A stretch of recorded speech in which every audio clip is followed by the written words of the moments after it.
Bien, que se me escucha bien. Sí, se escucha bien.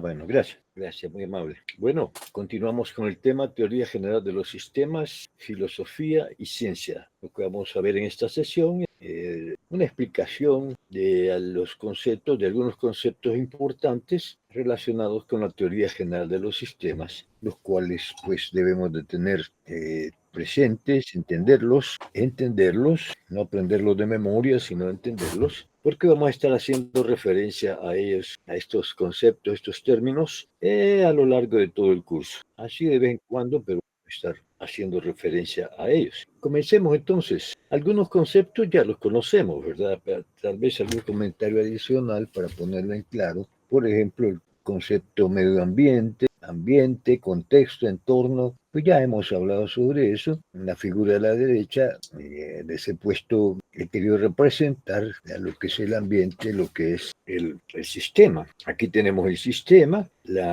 esta A representa el ambiente de este sistema y R con ese sombrerito arriba representa elementos del entorno, pero que no son relevantes, no tienen interacción con el sistema. Así es que, según la teoría general de los sistemas, el universo está compuesto de los elementos del sistema más los elementos del entorno del sistema, que son aquellos elementos relevantes, más el resto de elementos en el entorno del sistema. Vamos a ver, alguien está tocando la puerta, Brandon.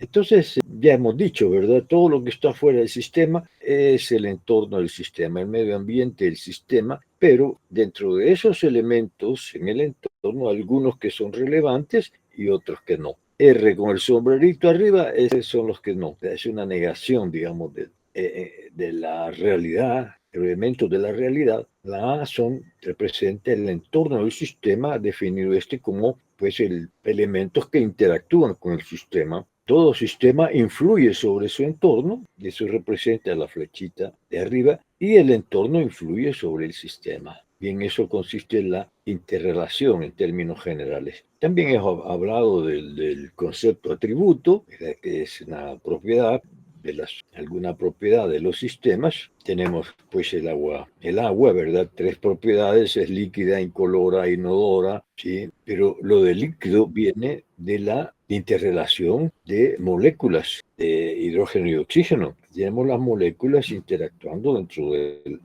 de eso que llamamos agua. Vamos a ver, alguien más toca la puerta aquí. Entonces, estas moléculas están interactuando, ¿verdad? Lo que vemos es algo líquido, el agua, pues, ¿verdad? Pero estas moléculas, al separarlas, realmente son gases. El oxígeno como gas, el hidrógeno como gas. De ahí que, pues, decimos de que la propiedad de ser inodora, más bien incolora, es una propiedad emergente. Hombre, toca en la puerta otra vez. Vamos a ver, Raúl. Cibernética. El concepto de cibernética es bien importante, tanto que lo vamos a ver en detalle más adelante. La cibernética Wiener, el que formuló la teoría cibernética, define la cibernética como el campo interdisciplinario que intenta abarcar el ámbito de procesos de control y de comunicación en máquinas y en seres vivos. Ya hemos hablado un poco del control, ¿verdad? De lo que es el control en un sistema. Aquí en la figura de la derecha, pues se le representó un sistema de 4 elementos interrelacionados,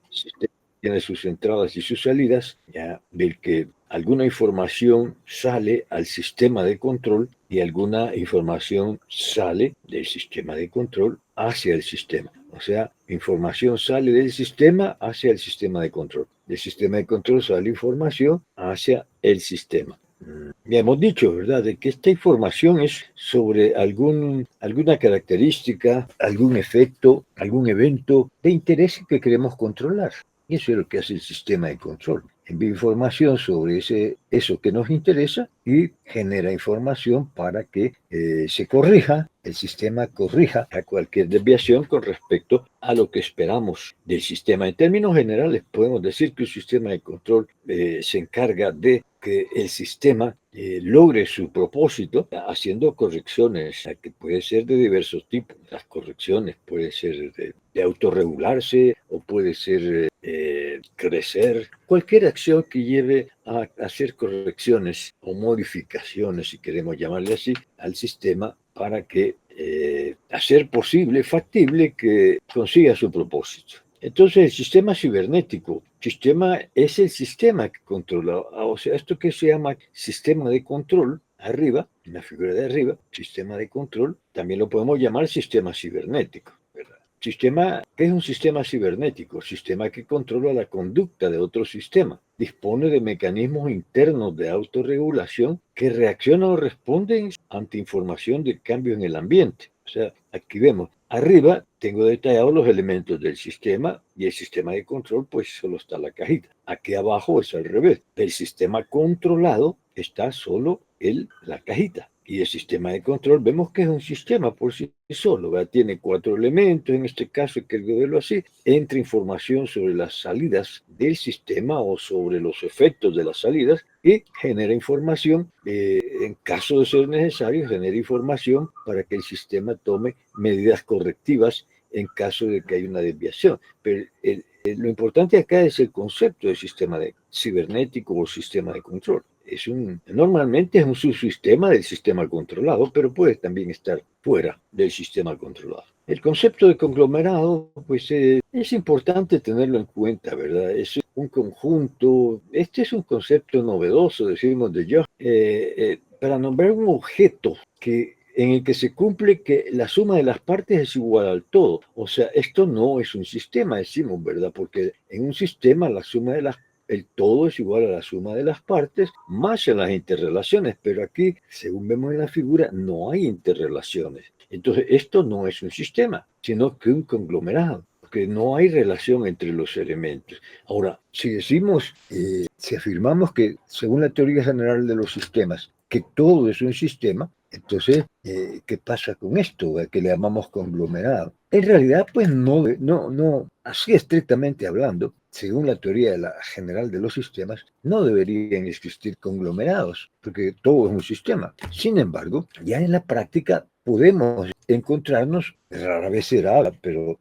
podemos encontrarnos con un conglomerado a raíz de que no hay relaciones relevantes para el estudio que estamos haciendo entre los elementos del sistema. O sea, no es que no se interrelacionen de alguna manera, sino que las relaciones que hay no nos interesan y entonces resulta una cosa así. Un sistema con elementos. También hay que tener en cuenta que la gente que no tiene enfoque de sistemas suele tratar a los sistemas como un conglomerado. Camino equivocado, ¿verdad? Porque los sistemas, lo más importante son las interrelaciones, más que los elementos son las interrelaciones. Las dos cosas son importantes, pero más importante que los elementos son las interrelaciones. Pero hay muchísima gente, muchísima, pero exageradamente gente, ¿verdad? Que en vez de ver sistemas, ves conglomerados. Entonces el concepto es importante por eso. Dinámica de sistemas. Dinámica de sistemas se refiere a una metodología que se basa en la TGS, la Teoría General de los Sistemas. Esta metodología nos sirve para modelar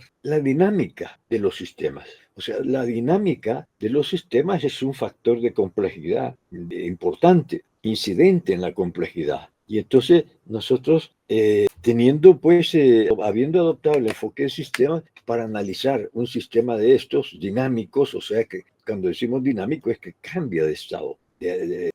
Puede ser un cambio constante o puede ser un cambio de vez en cuando, pero exhibe cierta dinámica con el transcurrir del tiempo.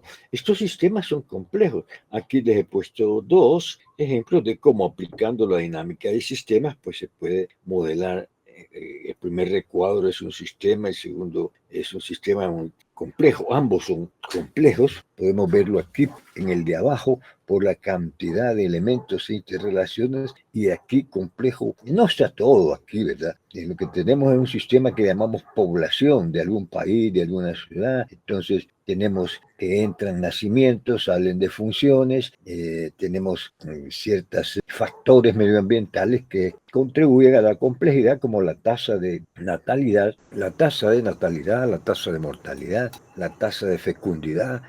Bien, hay una serie de factores, aquí no está en este modelo, pues que lo he simplificado, no está representado otros factores, otras entradas, otras salidas, como son las inmigraciones y las emigraciones. Pero en fin, lo que interesa es el concepto, dinámica de sistemas, una metodología para modelar sistemas. Esto no lo vamos a ver acá porque es ya motivo no de un curso, sino de 2 cursos. Ahí a ver, estudiar dinámica de sistemas. Pero empleando esto y según el propósito del sistema, podríamos modelar, digamos, un sistema operativo, un chatbot, o sea, software complejo, ¿verdad? De muchas interrelaciones, muchos elementos. Aquí hay 2 conceptos que quiero contrastar, de seguro ya lo sabemos, ¿verdad? Más que todo con respecto a información. Entonces, ¿qué es la energía? Ya lo sabemos, capacidad de la materia para producir trabajo, luz o calor. Hay varias formas de energía, entre ellas la gravitatoria, la nuclear, la cinética, la química, la eléctrica, la magnética.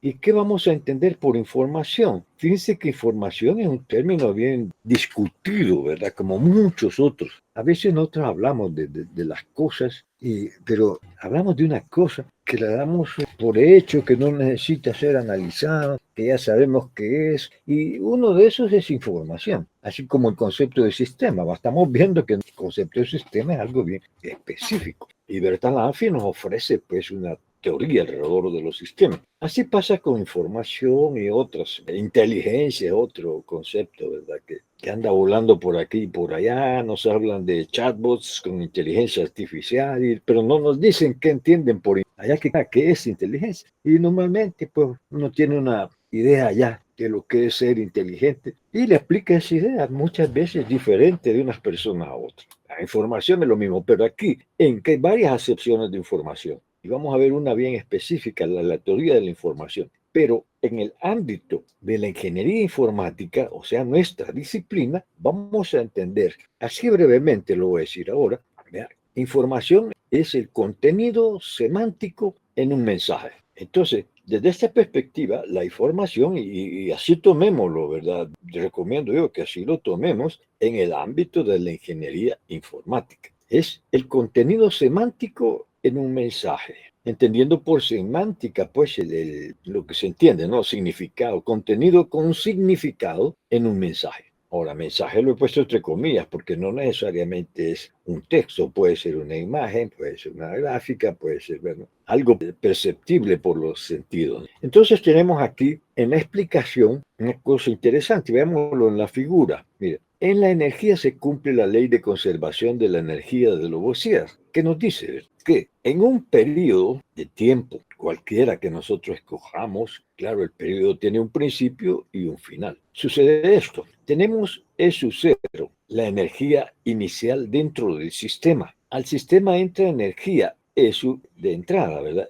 El sub E de entrada. Y sale energía E sub S de salida. Entonces, ¿qué energía? La pregunta es, ¿cuánta energía permanece en el sistema una vez transcurrido ese periodo que estamos hablando? Ese lapso de tiempo de que estamos hablando. ¿Qué energía permanece? Aquí está la ecuación, ¿verdad? De acuerdo a la ley de conservación de la energía que permanece en el sistema al final del periodo es igual a la energía que había al comienzo del periodo más la energía que entra menos la energía que sale. Eso lo sabemos desde bachillerato o plan básico tal vez, ¿cómo se llama? 8º grado, 9º grado. Pero con la información no sucede lo mismo. Otra vez, I sub cero es la energía, la información que hay al inicio del periodo. I sub E es la energía que entra, perdón, la información que entra al sistema durante ese periodo. I sub S es la información que sale del sistema durante ese periodo. Entonces, la ecuación acá dice, la energía que hay en el sistema, que permanece en el sistema después de transcurrido el tiempo, es igual a la energía que había más, perdón, a la información que había más la información que entró.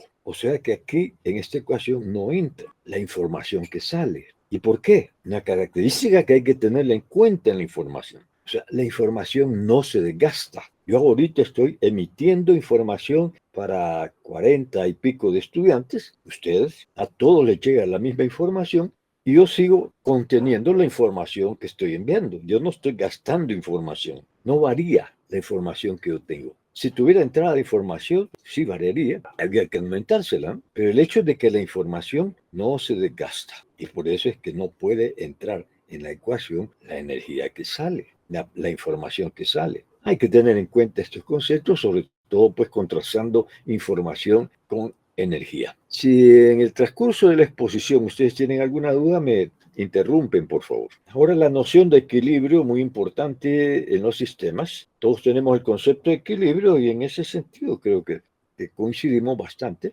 Pero en la TGS definimos dos clases de equilibrio, uno que se llama estático y otro dinámico o sistémico. El equilibrio estático, que sería un equilibrio newtoniano, porque fue definido formalmente por Newton, ocurre porque la fuerza resultante de la fuerza del entorno que actúa sobre el sistema es cero. O sea que al sumar vectorialmente las fuerzas que se ejercen sobre el sistema está en equilibrio si la resultante de esa fuerza es nula, es cero. Ahí les pongo unos ejemplos a la derecha. Una balanza quieta, no importa qué peso tenga en un lado y en el otro, pero al final se queda quieta ya en equilibrio estático. Estático es lo que no se mueve con el tiempo. Una mesa está en equilibrio estático. Un edificio está en equilibrio estático. Ahora, el concepto importante acá, ese es el concepto que básicamente tenemos todos. Pero desde la perspectiva de la TGS,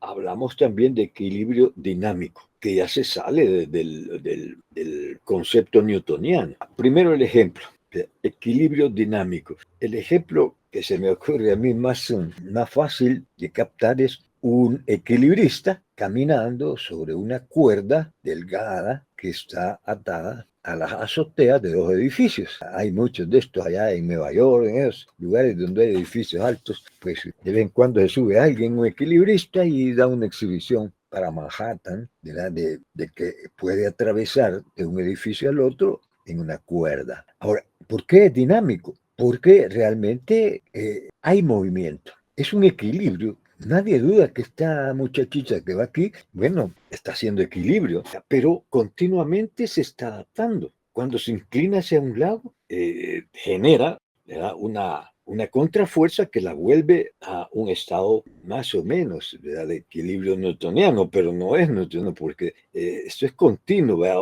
Puede ser una corriente de aire, puede ser un desbalance porque puso mal un pie. En realidad se va ayudando con una vara, ¿verdad?, que la inclina hacia un lado o hacia el otro para mantener ese equilibrio dinámico. Por eso se llama dinámico, porque hay movimiento en el transcurrir del tiempo y lo que hace es mantenerse dentro de un estado tolerable, digamos, que se llama equilibrio dinámico. Es un rango normalmente pequeño, ¿verdad? Cuando alguien anda en bicicleta y anda bien, pues entonces está continuamente en un equilibrio dinámico. En vez de la vara del equilibrio acá de la muchachita esta, pues de verdad está el manubrio, el timón de la bicicleta. Entonces creo que queda bien claro, ¿verdad?, qué es el equilibrio estático y qué es el equilibrio dinámico. Ya el equilibrio dinámico es una acepción de la teoría general de los sistemas. El estático ha sido súper bien estudiado desde la ciencia clásica, la física clásica, pero el dinámico no,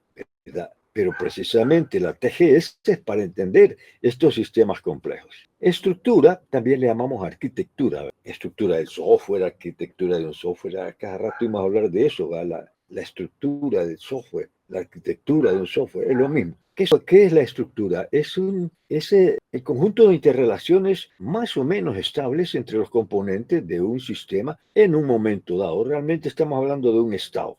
Entonces, es como una fotografía, ¿verdad? Pero que es una fotografía de algo que más o menos permanece estable. O sea, estamos hablando de que estos sistemas están en un equilibrio dinámico, que es donde no más interesa, no solo los sistemas dinámicos, pues también los estáticos, ¿verdad? Podemos modelar su arquitectura, pero en los sistemas dinámicos, que son los complejos, es donde más nos interesa. Entonces aquí tengo a la derecha dos ejemplos, ¿verdad? Uno donde normalmente lo representamos por algunas figuras geométricas interconectadas, realmente viene a ser equivalente a una visión introspectiva del sistema que estamos estudiando. A la derecha, a la figura de la derecha, tenemos pues la arquitectura de un CPU, perdón, de una computadora. Tenemos el CPU, las memorias de distintos niveles, los buses, interconectan los componentes, etc. Hay dos clases de estructura, se distinguen en la TFS dos clases de estructura. La estructura primaria, que se refiere a las relaciones internas, y la hiperestructura, que se refiere a las relaciones externas. Es lo que hemos llamado o llamamos, ya podemos utilizar el término, ¿verdad? Visión introspectiva y visión extrospectiva respectivamente. Aquí hay dos conceptos que he querido contrastarlos porque no son tan, quizás estos dos términos son uno de los que menos coincidencia hay en su interpretación, pero desde la perspectiva de Ackoff es bueno tenerlo en cuenta por si estamos leyendo un artículo sobre la teoría general de los sistemas o el enfoque de sistemas y vemos estos dos términos. Servicio. El servicio es la salida de un sistema que sirve de entrada a otro sistema. Bueno, aquí tengo la figura, está un sistema X, y ahí sus salidas van dirigidas, como siempre es, a otro sistema, a otros sistemas. Entonces, la salida planteada de esta manera se considera un servicio. Por ejemplo, les pongo aquí, el sistema de producción de una corporación, de una empresa, pues genera salidas que entran al sistema de inventario de producto terminado. Entonces, es un servicio. Lo que sale de producción entra a la bodega de producto terminado, al sistema de inventario. ¿Qué es la función? La función es la salida de un sistema dirigido. Esto es la gran diferencia, pero como dije antes, nosotros sí la vamos a adoptar, ¿no? Pero me gusta aclarar, ¿verdad?, de que no todo el mundo pues coincide con estos dos conceptos. A veces los intercambian. Entonces, salida de un sistema vamos a interpretar a definir como salida de un sistema, perdón, como función de un sistema, una salida de ese sistema dirigido al mantenimiento de su supersistema. Entonces le vamos a llamar función. Siempre es, estrictamente hablando, siempre es un servicio, pero por el hecho de que contribuye al mantenimiento de su supersistema, y cuando decimos mantenimiento queremos decir a la continuidad de la persecución de sus propósitos. Contribuye efectivamente. Les pongo dos ejemplos. Un hospital es un sistema, el supersistema del hospital es la población de alguna ciudad, de algún país, y está el hospital ahí, puede ser público o privado. Entonces, los hospitales proveen, sale de ellos, servicios de salud. ¿Y para qué sirven esos servicios de salud? Sirven para mantener saludable a la población, ¿verdad? Entonces es una función. Lo podemos ver también otro ejemplo, un sistema informático. El sistema informático es un subsistema de una corporación, ya sea una empresa, una institución gubernamental, ¿verdad? Y de el sistema informático sale información para la corporación. Esta información sirve para que la corporación tome decisiones y pueda seguir persiguiendo con efectividad el propósito de la corporación. Entonces, como sirve para mantener la corporación, decimos, es una función. Ahí está, pues, los dos conceptos. Vamos a ver, aquí oí que tocaron la puerta, vamos a ver. Bueno, no hay nada. Entropía y negentropía. Estos dos conceptos son, diría yo, esenciales en la teoría general de los sistemas. Esenciales al querer enfocar las cosas que estudiamos como sistemas. ¿Qué es la entropía? Es todo insumo o evento interno que actúa en contra del propósito del sistema. La verdad es que no solo interno, puede ser un evento externo, ¿verdad? Todo insumo o evento interno o externo que actúa en contra del propósito del sistema. Mire el ejemplo que le pongo ahí, un cuerpo humano. Ejemplos de entropía, la temperatura ambiental, cuando está muy alta, cuando está muy baja, ¿verdad?, actúa en contra del funcionamiento del cuerpo humano. Un virus actúa en contra del buen funcionamiento del cuerpo humano, entonces es una entropía. Las bacterias en el entorno o dentro del sistema, pues también son entropías porque actúan. Hay bacterias, ¿cómo le llaman? Bacterias ¿cómo les dicen? Bueno, bacterias beneficiosas les voy a llamar, ¿verdad? Y estas bacterias que conocemos, pero realmente sin bacterias no podríamos funcionar tampoco. Aquí me refiero a las bacterias, esas enfermizas que provocan enfermedades. Entonces, también es entropía, ¿verdad? Porque va en contra de que el sistema cuerpo humano logre su propósito. ¿Y cuál es el propósito del cuerpo humano? Como casi todos los sistemas naturales, es pues vivir lo más posible, perpetuarse realmente, en última instancia. Entonces, tengamos en cuenta esto, todo sistema es afectado por entropía, no hay sistema que no sea afectado por algún tipo de entropía. Todos los sistemas es una ley, todo sistema es afectado por entropía. Y debido a ello, todo sistema está inexorablemente, y lo pongo aquí destacado, todo sistema está inexorablemente predestinado a la desorganización y a perecer. No hay de otra. Si vemos al ser humano, vea, a cada rato vemos que cómo se degrada la gente, ¿verdad? Por el efecto de las entropías, se va degradando hasta que finalmente se va desorganizando, sus órganos ya no se comunican bien, ¿verdad? Unos con otros, y termina pereciendo. Pero no en todos los sistemas, una piedra con el transcurrir del tiempo se va deteriorando por factores entrópicos como los vientos, las lluvias, y eventualmente va a desaparecer. El universo mismo es un sistema, entonces está predestinado, de acuerdo al concepto de entropía y la TGS, que parece bien lógico, está predestinado a desorganizarse y a perecer. Entonces el concepto de entropía es bien importante porque realmente cuando el propósito como del ser humano es perpetuar su existencia, y investiga, inventa pomadas, cremas, medicamentos, vitaminas milagrosas, etcétera, ¿verdad?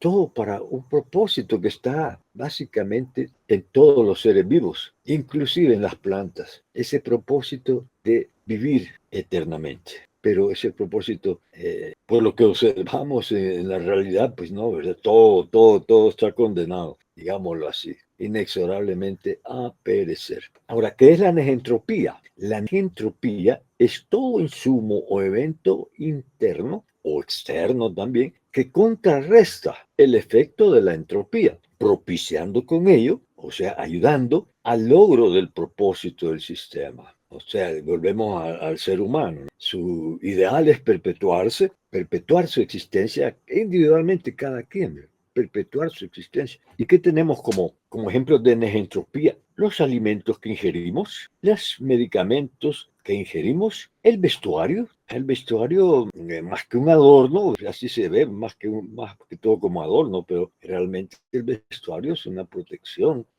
a los factores, ciertos factores entrópicos del medio ambiente. O sea, nos ponemos un abrigo cuando hace frío, cuando la temperatura es muy baja, nos ponemos vestimenta de algodón cuando el clima está muy caluroso, ¿verdad? Pero mire, lo interesante es que hay factores entrópicos y entrópicos. Sin embargo, sigue valiendo esto, ¿verdad? Todo sistema está inexorablemente predestinado a la desorganización y a perecer. A veces digo yo, filosofando un poco, digo yo, bueno, el ser humano como individuo obviamente no está predestinado a perpetuarse. Todo ser humano nace y muere. Hasta podemos afirmar que lo único seguro que como humanos podemos tener es que nos vamos a morir. Y hasta le podemos poner un tiempo máximo para que eso suceda. Es de lo único que estamos seguros, ¿verdad? Porque la realidad nos lo demuestra constantemente. Entonces digo yo, ¿y no será que el objeto de la naturaleza no es el ser humano individual, sino que es la especie humana? Porque el ser humano pasa unos poquitos años, ¿verdad? Cuando mucho 100, que no es nada comparado con las dimensiones temporales del universo. Y en ese lapso de tiempo estudiamos, buscamos acumular dinero algunos, otros pues buscan otro tipo de objetivos, de realizar otros objetivos. Pero ¿qué pasa con todo el conocimiento que se adquiere en ese lapso? Porque aunque no vayas a una institución de educación formal, siempre se aprende en la vida, aunque no hayas hecho ni primer grado, pero la vida te vas aprendiendo. Pero ¿qué pasa cuando ese sistema, ese humano individual, perece? Todo lo que aprendió, todo su conocimiento también desaparece. En realidad desaparece todo lo que fue el fulano. en su vida. De ahí que me pregunto yo, bueno, quizás el objeto, sería más razonable pensar, digo yo, que el objeto de la perpetuidad no es el ser humano individual, sino la especie humana. Y de ahí se ve otra perspectiva. El conocimiento individual, el más importante, no se desvanece, queda escrito en libros, queda en los discípulos de estos científicos o filósofos, queda en la especie humana, y la especie humana la utiliza de generación en generación para irla mejorando y mejorando. Bueno, es bastante positivo ese pensamiento, pero eso no quita, ¿verdad?, que si el universo va a aparecer y por qué la especie humana, ¿no? Y ahorita en estos tiempos estamos casi viéndolo, ¿verdad? Guerras por aquí, maldades por allá, guerras de exterminio completo, ¿verdad?, en ciertas partes. En fin, guerras ya no solo militares, sino que cibernéticas, comunicacionales, ya no solo de armamento. Entonces, fácilmente uno puede concluir, hombre, la especie humana se está desorganizando, y la desorganización la conlleva a perecer. Las guerras para mí puedo observarlas por esa cuestión de perspectiva de cada quien, son factores negentrópicos. Otros dos conceptos que los pongo a la par por estar relacionados, importantes en la teoría general de los sistemas: morfogénesis y morfostasis. Morfo, en los dos términos, viene de forma, génesis de origen y stasis de estado o estable. ¿Qué es la morfogénesis? Son procesos. La morfogénesis es un proceso típico en sistemas complejos que permiten el cambio de forma del sistema. Esto incluye estructura, organización, crecimiento. Proceso típico en sistemas complejos que permite el cambio de forma al sistema con el transcurrir del tiempo. La morfogénesis de estos sistemas los caracteriza por su capacidad para elaborar y modificar su forma con el objetivo de conservar y perpetuarse. Este ideal de perpetuarse lo vamos a ver en todos los seres vivos, no solo en el ser humano, en todos los seres vivos. El ejemplo más conocido que se me ocurre, pues, es la gestación, ¿verdad?, humana. Tenemos al principio tenemos un simple óvulo fecundado, entonces se convierte en una sola célula, va tomando cierta forma, va cambiando su forma, ¿verdad? Si las fotos que he visto de un óvulo fecundado son fotos realmente, pues es una como esferita, ¿verdad? Pero es una célula grandecita. También lo podemos ver en los huevos de la gallina, ¿verdad? El huevo de la gallina es un óvulo, pues. Cuando está fecundado, entonces la yema ya se le ve manchitas por ahí. Entonces el óvulo fecundado va tomando con el tiempo cierta forma, ¿sí? A los pocos meses ya tiene una forma humanoide, o sea, va cambiando de forma, se va reorganizando, va creciendo como efecto de un proceso morfogenético. Acá, digamos, hasta un cierto tiempo, 3, 4 meses, no se sabe si es hembra o varón, pero más adelantito ya naturalmente, ¿verdad?, o químicamente, por procesos químicos se define, ahí todo comienza con los químicos durante la fecundación, a los químicos prevalecientes. Entonces se va configurando como una hembra o como un varón, y pues al final de más o menos 9 meses ya toma una forma bien distinta a la que tenía original. Un proceso morfogénico, pues un ejemplo de morfogénesis perfecto, diría yo, ¿verdad? Porque ya cuando no cabe en el vientre, pues también voy a buscar la manera de autoexpulsarse del vientre para seguir ya en otro medio. Comienza con cero inteligencia, con un montón de millones de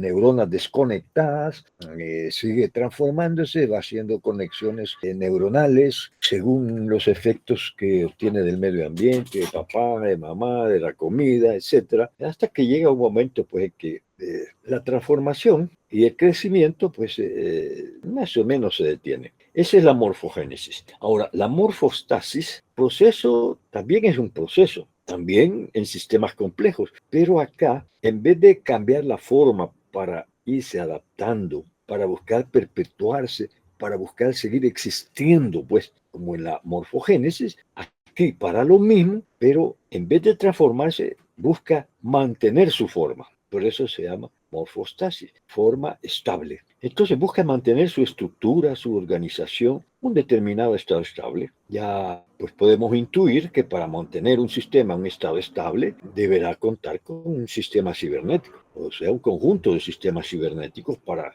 ir controlando el crecimiento, la forma. Cuando hay una variación de forma, va a haber una corrección para mantener la forma. El ejemplo que se me ocurre a mí es mire, este ejemplo de morfostasis. He puesto aquí tres corporaciones: la Volkswagen, una empresa alemana de automóviles; la BMW, también una empresa alemana de automóviles; y la US. Estas tres corporaciones pasaron unos 5 años, 6 años, ya con los antecedentes y lo siguiente, pues quizás sean unos 8 años, pasaron por cambios medioambientales muy críticos. Estas dos empresas existieron mientras estuvo la Segunda Guerra Mundial, en medio de batallas, en medio de disparos de proyectiles, de balas, en medio de bombas atómicas, y mantuvieron su forma, buscaron la manera de mantenerse activas para sobrevivir, para perpetuarse, y lo lograron. Todavía existe la Volkswagen y la empresa BMW. Se adaptaron a esta perturbación medioambiental, fuerte perturbación, o sea, las ventas de automóviles, las dos son de automóviles, ¿verdad? Bajaron, pero se adaptaron a esas circunstancias y debido a ello, pues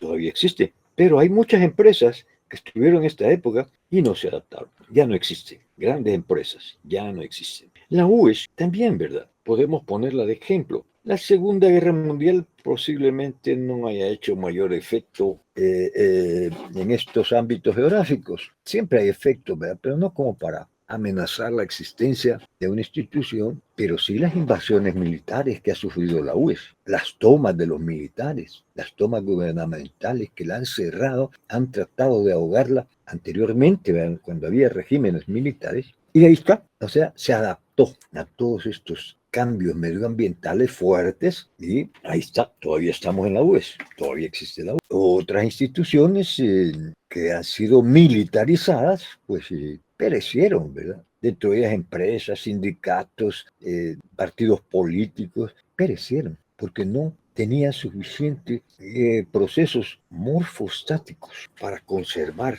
ese equilibrio dinámico que era necesario para poder sobrevivir. Ahí tenemos los virus. Hay humanos que han fallecido por causa del coronavirus y la mayoría de humanos pues, todavía estamos vivos.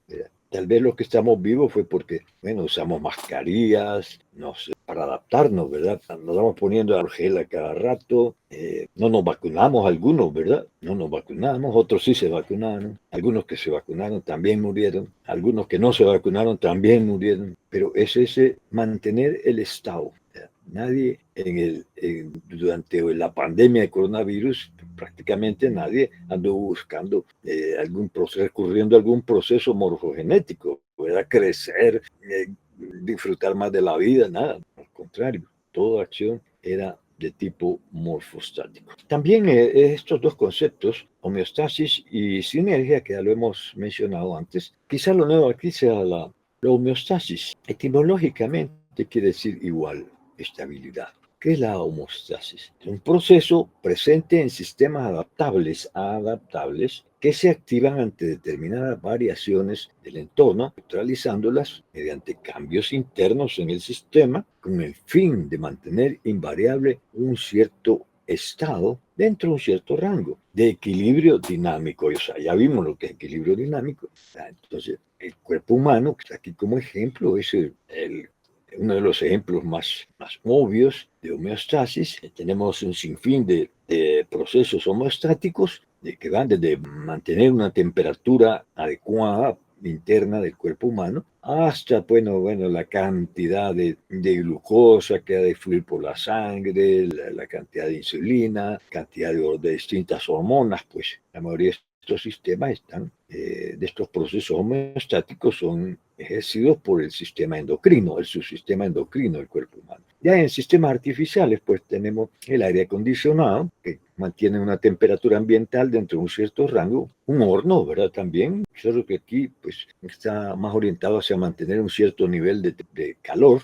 Y pues digamos, un detector de huellas digitales para permitir el acceso a algún ambiente. Y pues en general el termostato, que lo encontramos en los automóviles con una u otra forma, pero son termostatos que activan la circulación del enfriamiento, del sistema de enfriamiento, o lo desactivan según la temperatura del motor. La sinergia hemos hablado, ¿verdad? Propiedad de un sistema que surge de la interacción de sus elementos. O sea, hay una propiedad y que nos dice, en esa propiedad nos dice que 1 más 1 es igual a 3. O sea, 1 más 1 no es igual a 2. Es igual a 3, 4 o 5, lo que sea. Pero con toda seguridad, 1 más 1, o sea, un elemento más otro elemento, no es 2 elementos. Es 2 elementos más las interrelaciones. Entonces, como consecuencia de eso, yo afirmo aquí, todo sistema es sinérgico porque sus partes aisladas no explican el comportamiento sinérgico del sistema. O sea, otra vez volvemos, propiedades emergentes. Las propiedades emergentes, que sería lo que hace que 1 más 1 no sea 2, sino que hace el 3 o el 4. Las interrelaciones. Si no tomamos en cuenta las interrelaciones, no podemos explicarnos esos efectos sinérgicos. Como dije al principio en la primera clase, ¿verdad? Este concepto de sinergia corresponde al postulado de Aristóteles. El todo no es igual a la suma de sus partes. En la figura de la derecha tenemos, he querido ilustrar, digamos, tal vez como un ejemplo, el efecto de la sinergia. Aquí hay 1, 2, 3, 4, 5, 6, 7 personas armando un rompecabezas. Si una persona para armar este rompecabezas tarda 7 días, 7 personas, desde la perspectiva de la TGS, no lo van a hacer en un día, lo van a hacer en menos de un día, por el efecto sinérgico. No es la suma de todo, sino que es la suma más las interrelaciones que tienen entre ellos. Aquí podemos ver un equipo armando un rompecabezas, entonces, equipo de personas. Entonces uno va a decir, mira, más la parte derecha, otro la parte izquierda, otro esto, se simplifica todo. No se simplifica, sigue siendo complejo, pero ya por el efecto de la sinergia se vuelve más simple la solución. Organismo y organización. Bueno, estos dos conceptos los pongo aquí para que los tengamos en cuenta desde la perspectiva, y recalco, desde la perspectiva de la TGS. Porque organismo tiene varias acepciones en biología, en sociología. Desde la perspectiva de la TGS, el concepto que vamos a adoptar es este. Es un sistema intencionado. Sin ningún subsistema intencionado, o sea, un sistema intencionado es un sistema que exhibe voluntad, ¿verdad? Entonces, podemos decir así, si un organismo es un sistema que exhibe voluntad sin ningún subsistema que exhiba voluntad entre sus elementos. O sea, la voluntad se manifiesta solo a nivel de todo el sistema. Por lo tanto, es un efecto sinergético. Los elementos de un organismo pueden exhibir cualquier clase de conducta, menos intención, menos voluntad. Entonces les pongo, por ejemplo, un batallón militar, asumiendo pues que el comandante está fuera del sistema, solo el batallón. Un batallón militar no exhibe voluntad, no exhibe intención, hace lo que el comandante les dice que hagan. Si el comandante no dice nada, el sistema no, por sí mismo no tiene intención, no tiene voluntad. Ahora, el concepto de organización, todo esto lo estamos viendo desde la perspectiva de la TGS, siempre tenganlo en cuenta, porque pueden encontrar conceptos, inclusive en los diccionarios de la Real Academia Española, que nos definen estos términos de otra manera, pero nosotros estamos viendo desde la perspectiva de la teoría general de los sistemas. ¿Qué es una organización? Es un sistema intencionado, o sea, que exhibe voluntad y que tiene uno o más subsistemas intencionados. Entonces les pongo yo de ejemplo a una corporación. Aquí tenemos al gerente general y a los gerentes de área. Claro, el gerente general está en términos de autoridad, en términos de toma de decisiones, por encima de los gerentes de área. Pero esta es una organización porque el sistema es intencionado a través del gerente general, pero también cada gerencia de área es un subsistema intencionado. Hay voluntad e intención en cada uno de los gerente de producción, gerente de finanzas, gerente de mercadeo, gerente de recursos humanos, gerente informático. Entonces, eso ya lo consideramos en la TGS como organización. Bueno, de relación sí hemos hablado suficiente.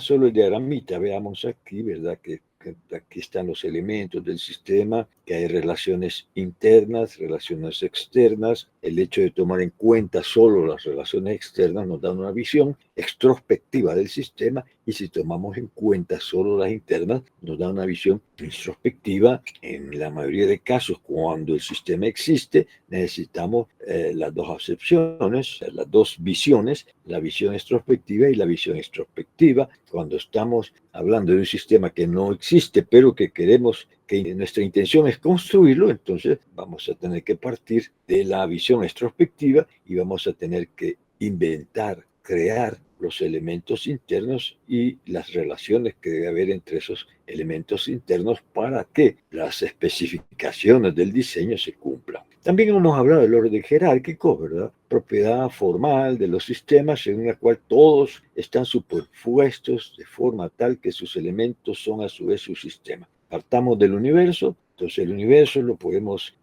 visualizar, modelar como un conjunto de sistemas. Aquí solo he puesto 3. Cada sistema de esos como un subconjunto, con sus subconjuntos de sistemas.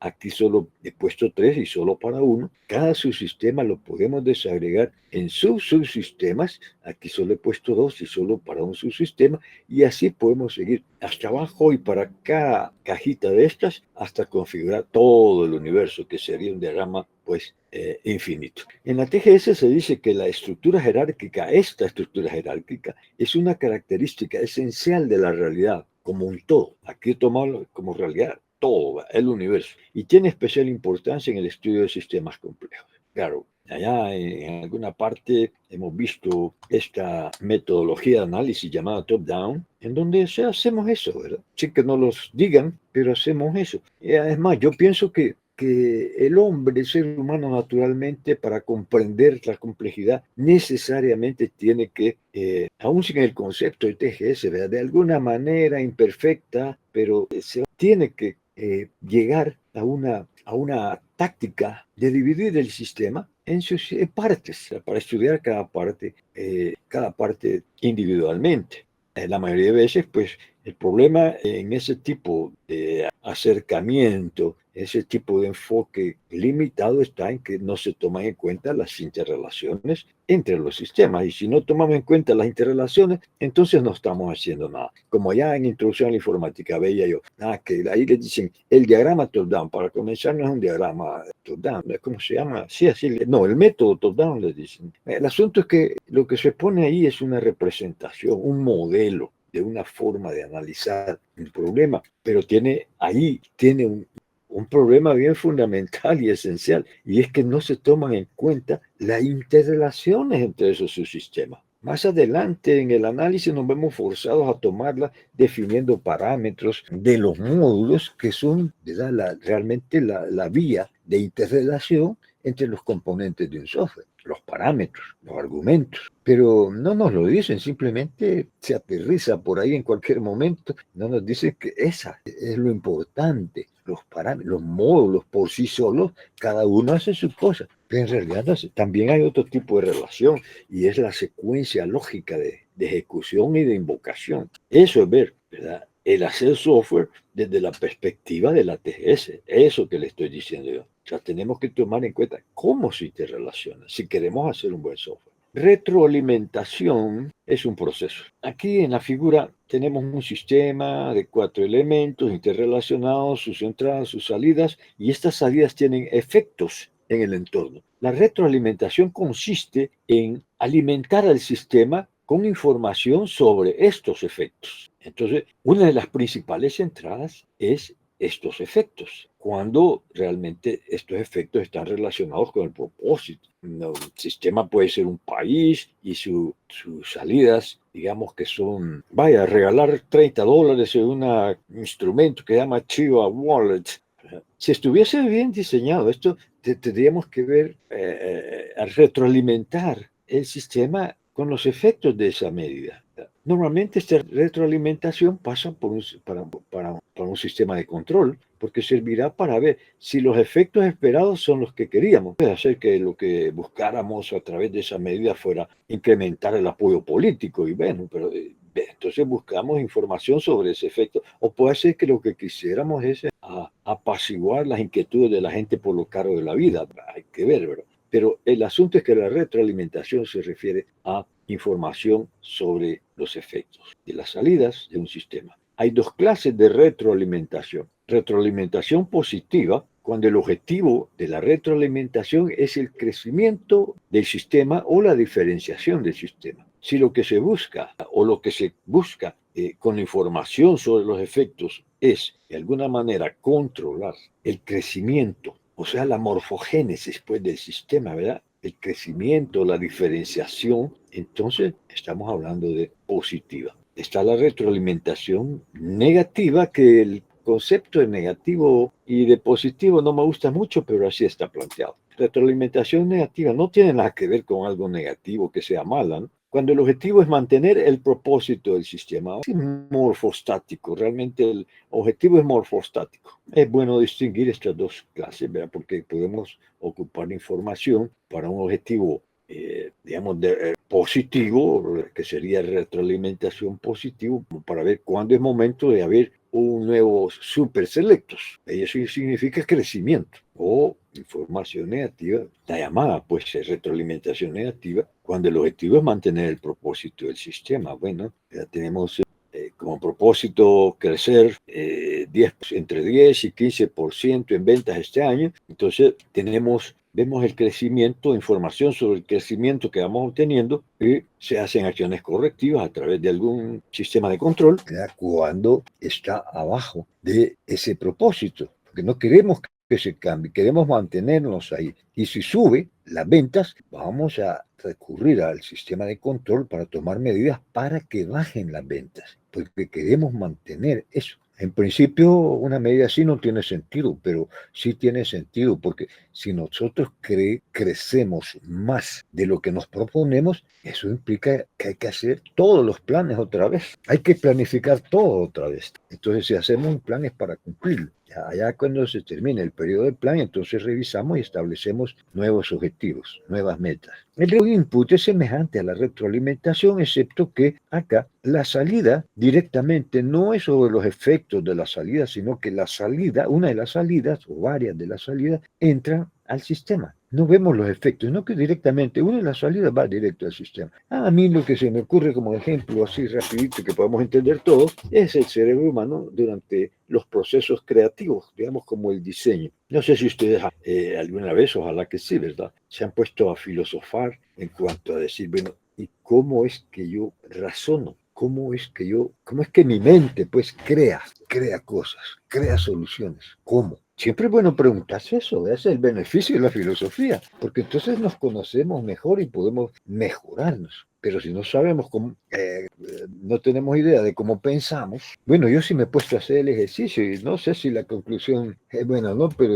para mí es buena, ¿verdad? Digo yo, el proceso de diseño, cuando yo estoy diseñando algo, mi cerebro concibe una primera idea de solución, mi mente pues concibe una primera idea de solución. Esa es la salida, una primera idea, pero esa primera idea inmediatamente entra como retro input a mi mente para procesarla, pero ya no está procesando de cero, ahora está procesando algo que ya va en camino a encontrar una solución. Lo proceso y sale una segunda idea ya más depurada, cual pasa por el mismo proceso. Hay retroinput a mi mente y en mi mente esa entrada reciente es la que me sirve para pensar sobre esa idea, una mejora de esa idea. Y esa tercera idea sale y así está dando en ese ciclo de retroinput o retroentrada o feedback, está entrando hasta que uno dice, bueno, ya la solución a la que he llegado me parece. Yo observo que mi mente no así trabaja, ¿verdad?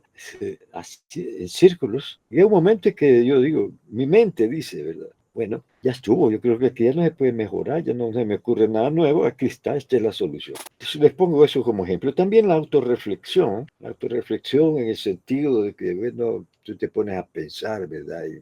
En tus problemas, en tus alegrías, pero son reflexiones para ti mismo. O sea, están entrando a tu mente, saliendo y la misma entrando a tu mente y se va incrementando o variando, cambiando de forma. Circularidad es un concepto bien importante en la teoría general de los sistemas porque lo que se llama circularidad o autocausación o relación circular es una de las fuentes, uno de los factores más importantes y lo tenemos mencionado allá cuando hablamos de los factores de complejidad, lo listamos ahí, ¿verdad? Las relaciones circulares, importantes porque le agregan complejidad a los sistemas de sobra, ¿verdad? Y también son importantes porque hay que entender que son difíciles de descubrir. Están como escondidas, ¿verdad? No se ven así a simple vista. No es como las entradas y salidas que se ven a simple vista. Pues lo que tenemos aquí por circularidad, entendemos por circularidad es un sistema. En un sistema tenemos aquí el sistema A,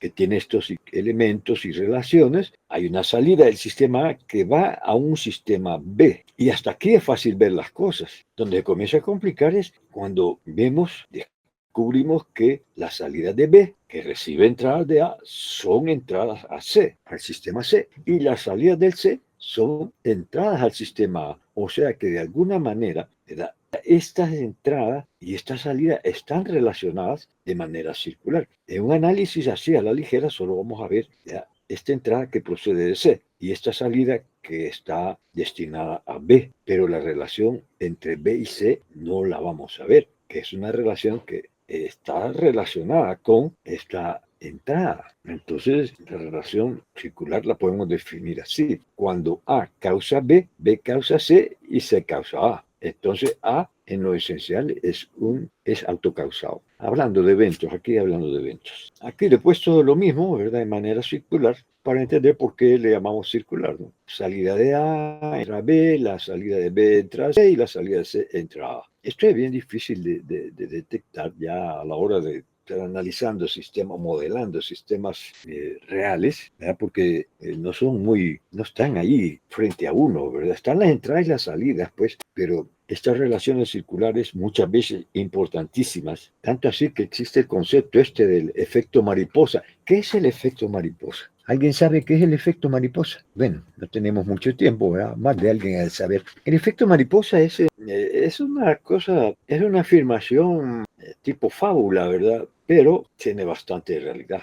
Inclusive puede ser fábula, puede no ser fábula y ser real. Dice esencialmente lo que dice el efecto mariposa y que es algo relacionado con la teoría del caos. Dice, el aleteo de una mariposa en el patio de tu casa puede provocar un huracán en el Caribe, puede causar un poderoso huracán en el Caribe. Y si ahí hay implicado un montón de sistemas en la relación circular, ¿no? Porque al final de cuentas tenemos, pues, el simple aleteo de una mariposa, está aleteando, moviéndose. Como salida o efecto de esa salida tenemos ondas en el aire. Estas ondas pueden hacer contacto con elementos que las amplifican, como las hojas de los árboles, y estas pueden impulsarlas a la atmósfera. Algunas de estas ondas ya amplificadas a la atmósfera. En la atmósfera se encuentran con contrastes de temperatura que ocasionan corrientes atmosféricas, hasta que finalmente llegamos a el huracán, potencialmente. Soy exagerado, ¿verdad? Pero la intención es así, hacerla medio fábula para entender la complejidad, cómo puede surgir de eventos así, que realmente eventos tan sencillos como el aleteo de una mariposa, pero que se amplifican insospechadamente y luego se revierten, ¿verdad? Como digamos la lluvia. Bueno, cae la lluvia penetra el suelo, bastante de la lluvia se conduce, del agua se conduce a los ríos lo llevan al mar, en el mar se genera una tormenta, la tormenta ocasiona lluvia, la lluvia desemboca en los ríos, y así tenemos una relación circular. Recursión, bueno, recursión desde el punto de vista de la TGS, es un proceso que se invoca a sí mismo para generar una salida. En programación el término es bastante conocido, muy importante porque nos permite simplificar la redacción de algoritmos, modelar algoritmos, como por ejemplo n factorial igual a n por n menos 1 factorial. Entonces se está invocando a sí misma la función, ¿verdad? Factorial se invoca a sí misma. En términos de lenguaje natural diríamos, bueno, realmente no me ha dicho nada. Pero en términos algorítmicos nos está diciendo todo. N factorial es n por n menos 1 factorial. Nadie me ha explicado qué es factorial, pero ahí está, ¿verdad? Completita la definición. Existe un metalenguaje que se llama BNF, Backus Form, que sirve para especificar formalmente lenguajes de programación. Es formal porque, bueno, tiene sus reglas, ¿verdad? Y entonces ahí abunda la recursión, porque decimos expresión aritmética es igual a un operando seguido de un operador aritmético seguido de una expresión aritmética. O sea, aquí tenemos expresión aritmética definido en función de expresión aritmética, igual que factorial definido en función de factorial. Entonces tenemos recursión. Y un tercer ejemplo. ¿Qué es un sistema? Bueno, lo hemos definido como un conjunto de elementos y todo eso. Ya también factorial lo podemos definir en lenguaje natural. Pero se me ocurre una definición recursiva. Sistema es un conjunto de sistemas interrelacionados. Ahí está dicho todo, pero realmente desde el punto de vista del lenguaje natural, uno diría me quedé en el aire, ¿verdad? Pregunté qué es un sistema, que es un conjunto de sistemas. No me dice realmente en lenguaje natural, no me dice realmente que es un sistema, pero reconociendo que es una definición recursiva, ahí está dicho todo. En general, pues en la teoría general de los sistemas, es la invocación de un proceso a sí mismo para realizar algún propósito. No solamente pues en programación. Su sistema, pues ya sabemos, esto ya no lo voy a mencionar mucho, solamente decir que, bueno, cualquier sistema lo podemos descomponer en subsistemas y esos primeros subsistemas se le llama subsistema de nivel 1. Cada subsistema de nivel 1 lo podemos descomponer a su vez en subsistemas, a los que le llamamos subsistemas de nivel 2, y así sucesivamente subsistemas de nivel 3, de nivel 4, en una estructura jerárquica que ya mencionamos. El concepto de sistema trivial. Los sistemas triviales son sistemas cuya conducta es altamente predecible. Responden con la misma salida a una misma entrada. No modifican su conducta con la experiencia. Su comportamiento siempre es igual. A una calculadora es el ejemplo más que me ha ocurrido de prima a primera, ¿no? Metemos un 1, un signo más y un 7 y sale un 8 en la pantalla, la salida. Y siempre que metamos un 1 más un 8, siempre va a salir. Más un, ¿qué dije? 7 va a salir un 8. Totalmente predecible. Es lo mismo un horno. Lo ponemos a una cierta temperatura, a un cierto tiempo, temporizador, y ya sabemos pues cuál va a ser el estado del horno, de la salida, ¿verdad? Va a ser algo afectado por el calor. Lo que hemos puesto ahí afectado por el calor. Y estos tres conceptos propios, ¿verdad? Todo lo que estamos viendo son desde la perspectiva de la TGS. Ustedes pueden ver definiciones de estos conceptos en otros ámbitos y pueden diferir mucho, pero todo es desde la perspectiva de la teoría general de los sistemas lo que estamos viendo. Variedad es simple cantidad de elementos discretos en un sistema. Lo representamos por n, como ya vimos, ¿verdad? En alguna parte cuando hablamos de las interrelaciones. Variabilidad se llama a la cantidad de relaciones internas directas en un sistema.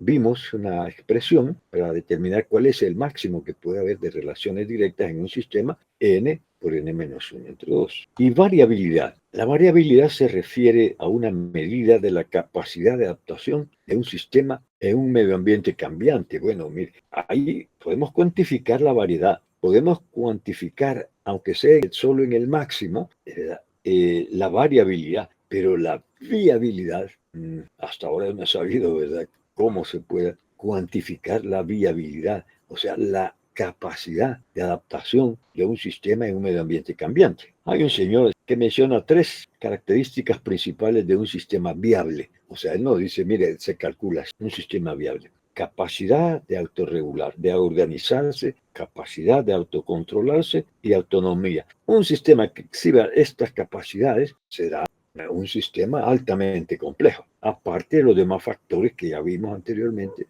factores de complejidad. Pero a medida que uno va queriendo experiencia, va teniendo su propia apreciación de la complejidad del sistema que le toca estudiar. En el caso del software, por ejemplo, pues hay muchas métricas, se llaman métricas de software, que nos llevan a cuantificar la complejidad de un software que pensamos construir. En ingeniería no se puede emprender la construcción de algo o el diseño de algo si no tenemos una cuantificación de la complejidad. Es por eso que en la ingeniería de software, pero mucha gente, eso no es ingeniería, porque en realidad no se concibe la ingeniería, una ingeniería en la cual no tengamos idea de cuán complejo es lo que vamos a construir. Pero resulta que en lo que se llama ingeniería de software no hay. Se han propuesto ciertas métricas, pero yo en lo personal y junto con otros analistas no lo consideramos eso una métrica confiable, ¿verdad? Pero así es con todos los sistemas, no solo con el software, todos los sistemas altamente complejos. La viabilidad,